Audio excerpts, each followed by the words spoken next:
In the audition room, the biggest mistake an actor can make, it seems, is the most common one.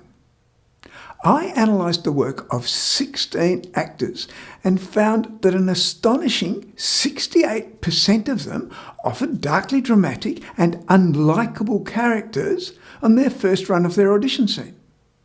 68%! Could that be right?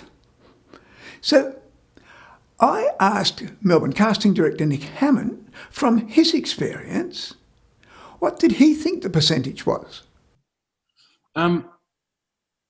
Good question. I would have to say that it is 70%. You know, that's, yeah, I mean, I would say at least that. At least that? Yeah. So it's very common. It's very common. And Sydney casting director Dave Newman's experience with international casting is that with a specific type of scene, the number is even higher. They're auditioning all around the world and for this role. And about 3 days in, every casting director got this note saying, we hate everybody. They're all coming across as completely awful. And this is one of the things I think Richard's been talking about is on the page, you know, actors can look at it and go, yes, there's anger, there's resentment, which are all fabulous things and easy to latch onto. By example of that audition process, everyone around the world latched onto those. But the role came from someone in that other 5% that found a completely different way. So why do you reckon that is? Why do I think that's where they feel more comfortable, you know, like I think maybe they feel like they're showing more, you know, they're showing more emotion and then they feel like that is going to get more attention and that's going to, you know, draw more people in. But unfortunately, it comes through the screen so obviously that they're not feeling that. Yeah. So don't do it. Not real. Yeah, it's not real. If your first take in the audition room isn't real, that's not a great start. But if that first take is a self-test and that's all the casting director sees of you, then you have just killed that audition opportunity. And the 16 actors that I analysed didn't intend that negative outcome. It wasn't planned. For that 70%, it was an accident. And seeing those percentages was a real wake-up call. And then thinking about how we all unconsciously make these decisions was kind of scary. It is scary, isn't it? When we tested this out at a webinar with 30 actors, the issue became very clear.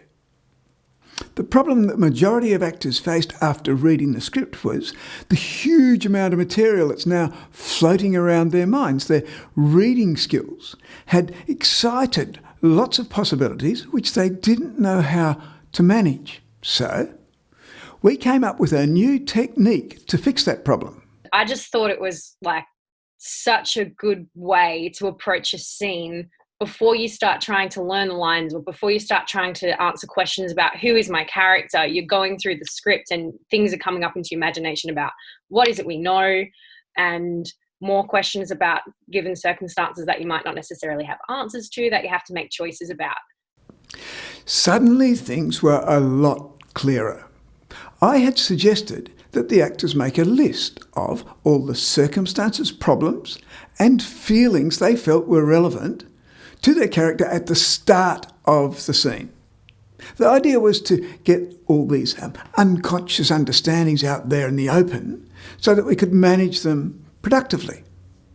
Now, Roxy really liked this concept, and so she set out in her own time to test out these new theories. But the first results she sent me were disappointing. You went to the flat. Yep. You didn't have to wait till I was gone to collect all of your stuff. It would have been fine. You went to the flat. Yes. You didn't have to wait till I was gone to get all your stuff. It would have been fine. See? It is still happening.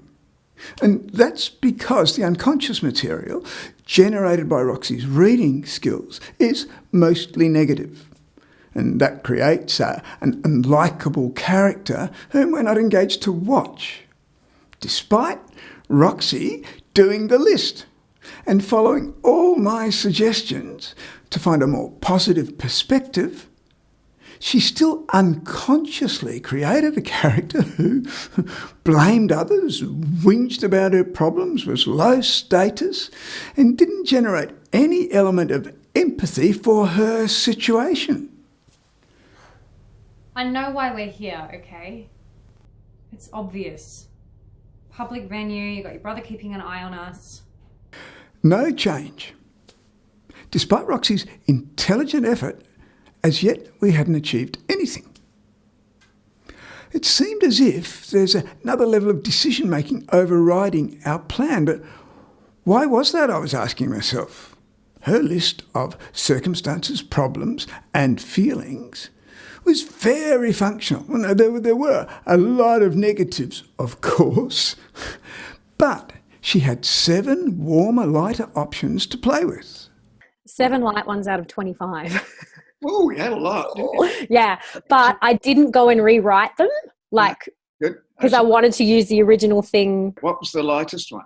I love him, and then also I will get clean, and we can get back together when that happens. That list was very comprehensive, so why didn't it work?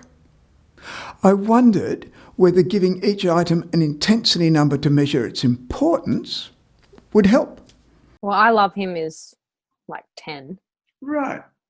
I will get clean because it's something that hasn't happened yet, and it is quite difficult. I do have on there that it's only an early ejection. I can break it, and I'm really determined. Right. But it's still hard to achieve, so I reckon only like a 7. Right, okay, they're pretty good. Mm. Right. I've got... What was the conversation goal first? Oh, the conversation goal for both runs is a battle for control to get you to believe in me. Oh, right. Okay, so you didn't pick your brightest one? No, well, yeah. Well, I kind of did. I tried to go for the I'll get clean, believe in me that I can do this. Right. But your lightest one was that you love him. Yeah. That was a 10. Yeah, okay. Yeah. So a battle for control to get him to see that you loved him, or challenging him to see that you love him, would have been a good choice, wouldn't it? But Roxy didn't make that choice. Even though the plan was to specifically select the lightest item on the list to make that the focus of the conversation, this intelligent young woman's mind made another decision of its own. And she believed that choice made sense, even though it didn't conform to the rule that she consciously knew did make sense. So this plan to create a warmer, more likeable, more engaging character still isn't working. It's a good plan. But Roxy's mind somehow keeps wanting to subvert it. Well, yeah. Well, I kind of did. I tried to go for the I'll get clean, believe in me that I can do this. But your lightest one was that you love him. Yeah. That was a 10. Yeah, okay. Yeah. I wanted you to view that again because, did you see? Even when she had the items clearly numbered, her mind was still trying to justify a previous illogical choice. That's how our minds work. Your mind will construct an argument that is rational to it when in fact it's trying to simply justify a point of view that it already has. That's what psychologists call confirmation bias. Our minds seek to prove an assumption we already have before it seeks to disprove it. So suddenly, using numbers has become incredibly important. It's much harder for your mind to unconsciously construct an argument that suits it when a number is shouting at it that I'm the highest. This has been the most significant ingredient of this entire breakthrough. So, armed with a clear number that specifically determined the focus of the conversation, Roxy determinedly set out to try again. You went to the flat. Yes. You didn't have to wait till I was gone to collect all your stuff. It would have been fine. I know why we're here. Public venue, you got your brother keeping an eye on us, okay? It's obvious. Dan, it's still me. Yay! It's working! Finally, it's working. And it's working well, isn't it? And did you see, despite creating a more likeable character with warmer colours, the drama is still there. The drama's not diminished by the warmer colours. In fact, the drama has gone up, and so has the complexity within the character. It's really good work from Roxy. Here's another lovely moment from later in the scene. Judgment? Sure you want to be living back home with your parents? We can talk it out. I'm sure. It's the best thing to do right now. Okay? Up to you. Yeah, it is. And this place? What about it? I don't know. Bit suburban. And this time, this was all achieved in only one take. It's changed the way I think about acting, in that rather than getting a scene and thinking, oh, I have to find the right choice, this better be good, I'm going at it and thinking, what story is it that I want to present? And in that way, if I'm in a room with a director and they say to me, oh, cool, I want your character to be more like this, it's about story. And then you go, great, all right, I'll choose these options instead. I can hear your mind spinning out. This is complicated, Richard, and it will take a long time. And sure, it's not as quick as other rehearsal room processes. Creating a character in 10 seconds, for example, has to be simple, or you couldn't do it in that time. But this process is designed to counteract the workings of your unconscious mind. And you have two choices. Do the work, or end up in the 70 to 95% group. It doesn't take long at all. It takes like less than 10 minutes. You could probably get it done in like 3. What we have done here is unpack all the unconscious ingredients that are ricocheting around the actor's mind after reading the script, so that the actor can be consciously in charge of all the possibilities. If an actor doesn't use this process, there is a 70% chance that they will create an unlikable, dark character without knowing that they have done so.